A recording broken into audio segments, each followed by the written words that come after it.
Tenemos en línea a Malena Galmarini, presidenta de AISA. Male, muy buenas noches. Gracias por atendernos. Facundo Cataldi te saluda. Hola Facundo, ¿cómo estás? Bueno, demasiado esa presentación, tan esperada tampoco. Fue muy anunciada y fue muy bien recibida por nuestros usuarios en redes, así que era deber decirlo. Bueno, muchas gracias, muchas gracias. Me alegro entonces que estén cumpliendo con sus oyentes. Una de las cosas que nos gusta preguntar en un principio es algo más personal, pero vinculado siempre a la parte de la política y de la militancia política. Sí. Por ejemplo, ¿qué fue lo que te movió a militar en tu juventud, en tus principios, en tus inicios? Ay, qué pregunta difícil de responder. No difícil, pero diría que es multifactorial. En principio yo nací en una casa muy politizada. Mi mamá y mi papá se conocieron militando. Y más allá de que en aquellos años, cuando yo nací, que hace un montón, era una época muy difícil y bueno, había una dictadura, por lo tanto vivimos muchos años en la clandestinidad y bueno, toda la dificultad, no solo de trabajar, sino también de militar y de los vínculos personales, sociales, familiares. Eso hizo que para mí la militancia, la política y la militancia política fueran un estilo de vida. Porque mi mamá y mi papá no podían dejarme, si tenían que ir a un acto, una reunión, un plenario, a una acción en un barrio o cualquiera de las actividades que ellos hacían, en ese momento, además para pelear por la vuelta de la democracia, no tenían dónde dejarme, porque mi familia tenía miedo, porque mi mamá y mi papá tenían miedo de dejarnos por lo que pudiera pasar. Así que la verdad es que lo mamé desde chiquitita, aprendí desde chiquitita que para conseguir un mundo mejor había que pelear por los derechos colectivos, por los derechos de todas y de todos, y que la manera era hacerlo desde la política, que es, digamos, más allá de que a mí me lo enseñaron, después con mi propia experiencia, yo sé que es la herramienta que transforma la realidad de forma colectiva, ¿no? Después uno puede hacer un montón de cosas o hacer pequeñas acciones que transformen la vida de una familia, por supuesto de tu propia familia, pero de otra familia, de un chico, de una chica, de una persona, de un barrio, de un club, pero para transformar de verdad la realidad colectiva de una nación, de una provincia, de un municipio, la única forma es a través de la política. Y después fui creciendo acompañando la militancia de mi papá, que ya al final era una militancia propia, y los hijos de las compañeras y compañeros de mis viejos pasaron a ser mis amigos y mis compañeros y compañeras en ese momento. Y bueno, te diría que yo hoy siento muy profundo mi sentimiento hacia la política. Terminó siendo un sentimiento hacia lo público, ¿no? Hacia la necesidad de administrar y gestionar la cosa pública de la mejor manera y con estas convicciones, pensando en las otras y los otros, entendiendo que no hay ningún desarrollo individual, personal posible si no se desarrolla la comunidad en la que vos vivís. Hacerlo con la verdad, hacerlo pensando en la justicia social, con lealtad, pero sobre todo con mucho amor. Hola Male, ¿cómo estás? Perdón. Hola, ¿cómo estás? Dale. Azul, acá mi nombre. Vos recién nos contabas, bueno, todo el contexto adverso por la situación, una dictadura, la situación de proscripción en tus inicios en la militancia. Ahora también nos gustaría preguntarte, todos estos años fue cambiando el contexto para la militancia. y también para las mujeres y para las mujeres jóvenes, digo, ¿vos pensás que esa Malena adolescente que hoy empezaría a construir en el peronismo encontraría un contexto distinto? ¿Cómo es eso tanto para la juventud como para las mujeres? Sí, por supuesto, cambió muchísimo, ¿no? En 40 años cambió mucho. Por supuesto que el contexto político, también el contexto económico y por supuesto ambas cosas en el contexto mundial. Sin embargo, bueno, vos bien decías, ¿no? Yo los primeros 8 años de mi vida los viví en la clandestinidad, en la proscripción, no entendiendo muy bien esto de que iban y venían compañeros, que algunos reaparecían y otros, bueno, después supimos que eran directamente, que habían desaparecido. Y en ese contexto, como es siempre, ¿no? En los momentos de mayor vulnerabilidad, quienes más sufren son las mujeres, las niñas, niños, adolescentes y la juventud. Bueno, en aquel momento, yo recién nací, mi mamá y mi papá eran parte de la juventud peronista, en ese momento de la lealtad, y bueno, sufrían también los embates de los adultos. Por eso yo creo que aprendí, ¿no? Que aprendí de esa experiencia, que aprendí mucho más allá de la política, a prestarle atención a qué piensan la juventud, a qué piensan los adolescentes, digo, los jóvenes y también los jóvenes y las jóvenes más adultas, ¿no? Digamos. Y por supuesto que cambió mucho, cambió en algunas cosas más estructurales, sin embargo nos falta mucho camino por recorrer. Mi vieja siempre me decía que cuando ella iba a reuniones o cuando ellas peleaban algo, bueno, siempre era desde las casas, desde las unidades básicas, desde la calle, si querés, pero que al momento en que había que cerrar listas, que ir de algún cargo, ¿no? Las mujeres siempre quedaban al final, ¿no? Las que entraban eran muy pocas. De hecho, mi mamá fue una de las grandes impulsoras, no solamente de la aprobación de la ley de cupos, sino también después de todo lo que hubo que hacer, como hacemos hoy con la paridad, para que efectivamente se aplique esa ley de cupo, esa ley de cuotas. Cuando mi vieja era diputada, ella fue diputada 4 años nada más, entre el 91 y el 95, cuando ella llegó era el 4% de las mujeres. Claro. ¿No? Y bueno, y hoy, post-cupo, post-paridad, ya estamos cerca no solamente del 50%, sino de empardar con los varones al 50% en la legislatura nacional. Sin embargo, cuando tenemos que ir a discutir, hay algunas cosas que siguen siendo las mismas. Siguen discutiendo entre varones, siguen pensando entre varones, siguen ejerciendo el poder de esa manera machista en la que las mujeres no podemos participar, o se hace a horas en las que las mujeres, como seguimos cargando con las tareas de cuidado, las tareas domésticas, a pesar de nuestra militancia, de nuestro trabajo en el mercado laboral fuera de la casa, bueno, muchas veces cuando se discuten estas cosas nosotros estamos haciendo estas otras, ¿no? Sí, en este tiempo libre, tanto se habla del tiempo de ocio, ¿no? Que decía, bueno, ¿cuánto es el tiempo de ocio de los varones? ¿Cuánto de las mujeres? Bueno, en el tiempo de ocio, entre comillas, los varones lo usan para militar, lo usan para rosquear, lo usan para cerrar listas, y mientras tanto las mujeres que tenemos menos tiempo, entre comillas, en ese ocio, nosotras tenemos que incluir estas tareas no remuneradas, pero que son absolutamente indispensables para que el mundo gire. Cuando tenemos que discutir luego de una elección, o para que ingresen las mujeres a las listas, luego para que ingresen efectivamente a la legislatura, yo me encuentro, tengo la suerte de militar además con mi mamá, y nos encontramos con las mismas barreras, con las mismas trabas, con las mismas trampas del patriarcado. Esto no quiere decir de varones, no es una cuestión de varones, pero sí el patriarcado. Muchas veces las propias mujeres, muchas veces las propias mujeres.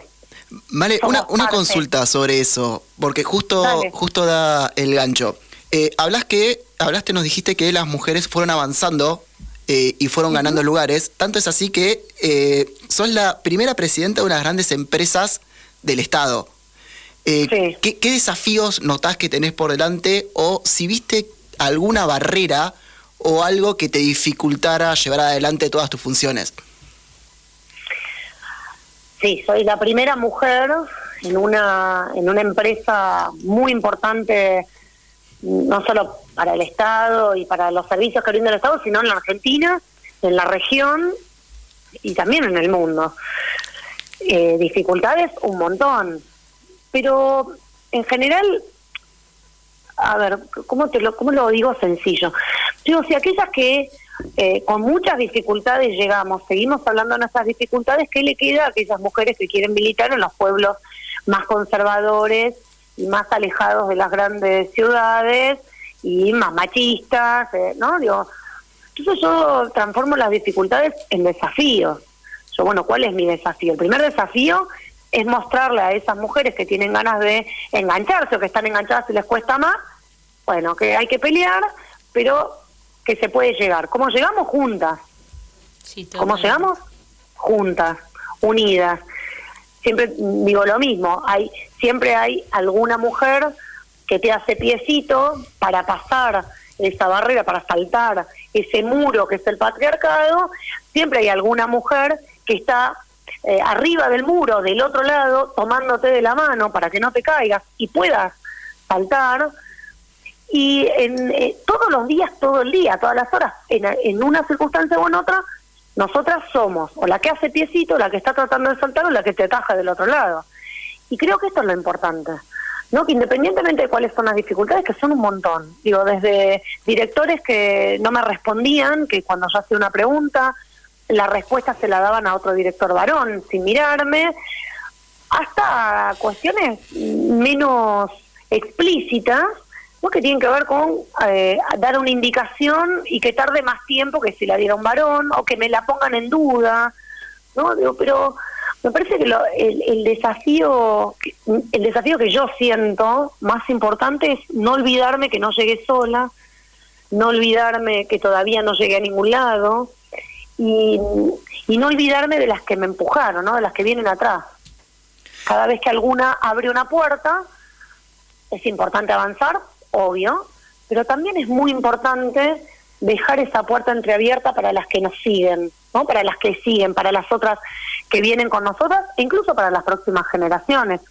Para mí esto es fundamental. Después, por supuesto, hemos hecho un montón de acciones concretas hacia adentro de la empresa y también hacia afuera de la empresa.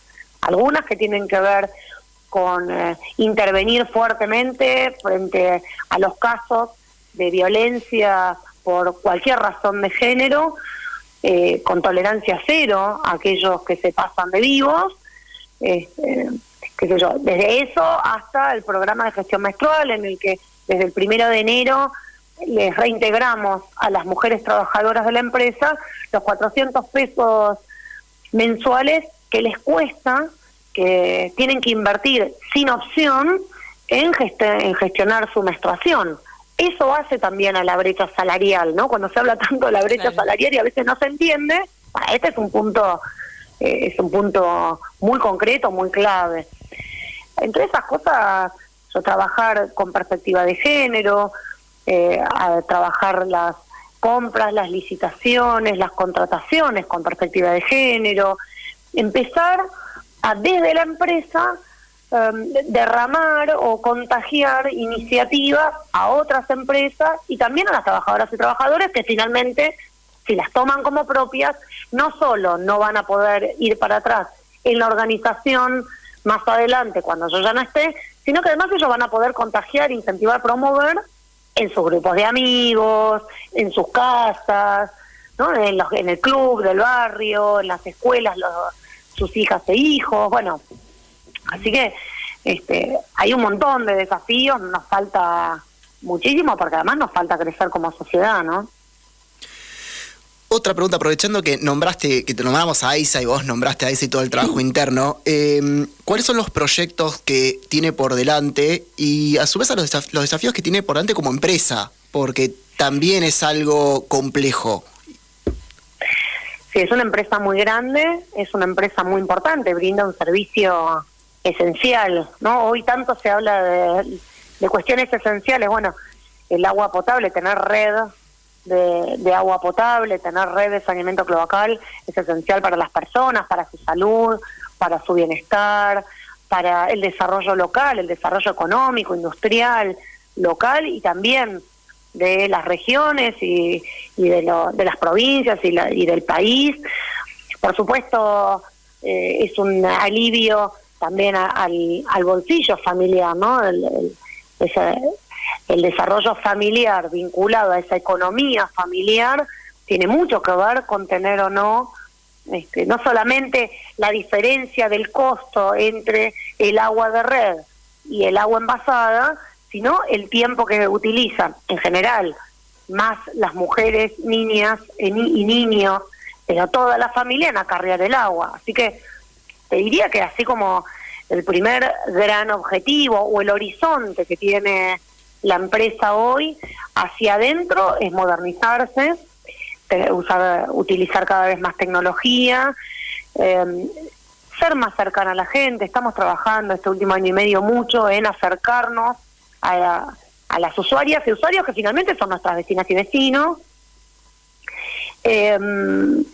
Y después te diría que hacia el afuera, hacia esta relación con quienes son los protagonistas de este servicio, es llegar cuanto antes a universalizar el servicio. Quiere decir, llegar cuanto antes a todas las casas de cada uno de los habitantes del área de la concesión.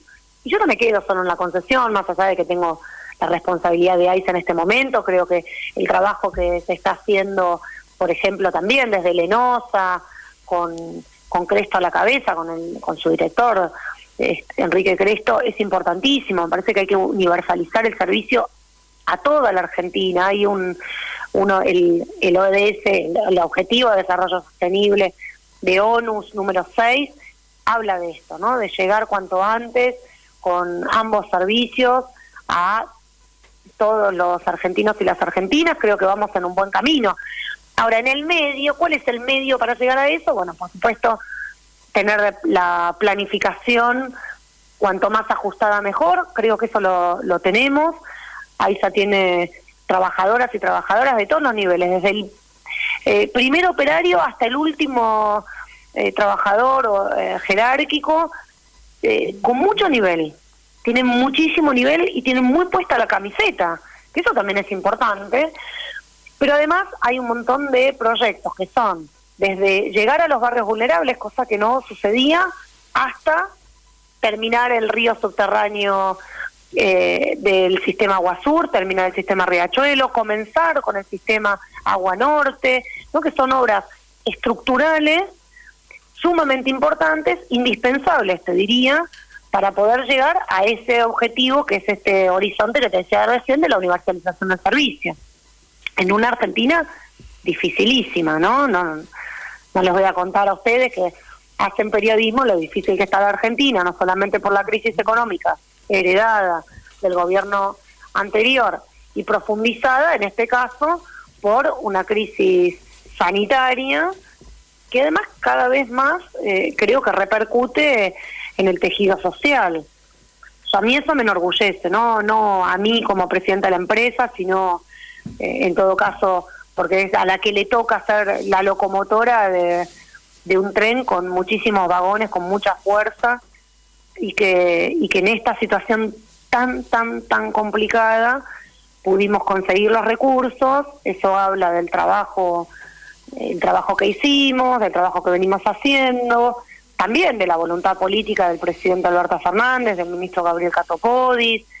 Pero bueno, yo digo, es indispensable que nos vean trabajar responsable y seriamente, que nos vean trabajar todo el día, todos los días, con el miedo que tenemos todos en la pandemia, ¿no? Y sin embargo, lo estamos haciendo. Tenemos más de 800 obras en camino, por supuesto en diferentes etapas, ¿no? Algunas ya en ejecución plena, algunas terminadas, otras en ejecución plena, otras reactivadas que estaban paradas cuando llegamos, otras en licitación, adjudicación, contratación, licitación, otras en proyección, pero bueno, son más de 800 obras.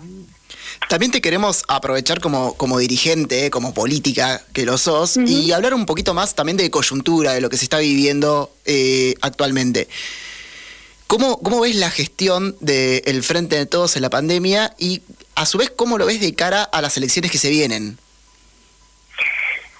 A ver, la gestión la veo, es la gestión óptima en un momento tan difícil como el que hablábamos recién. Por supuesto que con el diario del lunes uno podría decir, bueno, tal cosa, tal otra, o fulana o mengano podrían haber hecho esto o aquello. Claro, eso es muy fácil. Sobre todo muy fácil cuando hablan desde la oposición, ¿no? Cuando, como digo yo, los muertos no los cargas, no te los llevas a tu casa en la espalda. Eso es facilísimo. Creo que, como te decía recién, hemos hecho muchísimo. Una empresa, AISA no es una empresa ajena a la gestión del Frente de Todos, todo lo contrario. Y sin embargo pudimos, en este año y medio, con la crisis económica heredada, con la pandemia inesperada, pudimos hacer todas estas obras, pudimos mejorar el servicio, pudimos planificar. ¿Qué quiero decir con esto? Que quizás lo que nos falla un poco es la comunicación política, ¿no? Poder contarles mejor a nuestros compatriotas, a nuestras compatriotas, qué está pasando, qué estamos haciendo.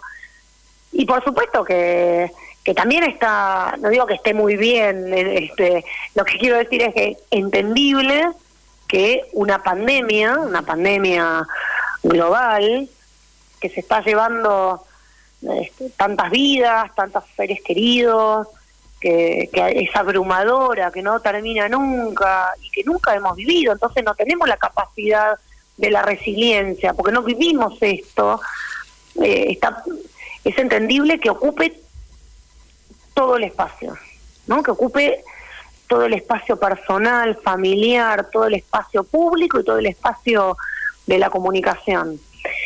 Pero yo creo que hay que seguir haciendo el esfuerzo de contar que estas cosas pasan, que le devolvimos a nuestras jubiladas y jubilados, a nuestros adultos y adultas mayores, los medicamentos. Digamos, la pandemia también hizo que muchas cosas nos olvidáramos, ¿no? Que se nos acortara la memoria, porque necesitamos todo el disco rígido en juntar información de lo que nos está pasando para poder procesarlo lo más rápido posible, y eso también agota. Pero bueno, habíamos encontrado un país devastado, un país muy mal, muy mal. Siempre digo lo mismo, ya nos olvidamos que fines de 2018, principios de 2019, estaba todo el arco político, toda la dirigencia empresarial, social,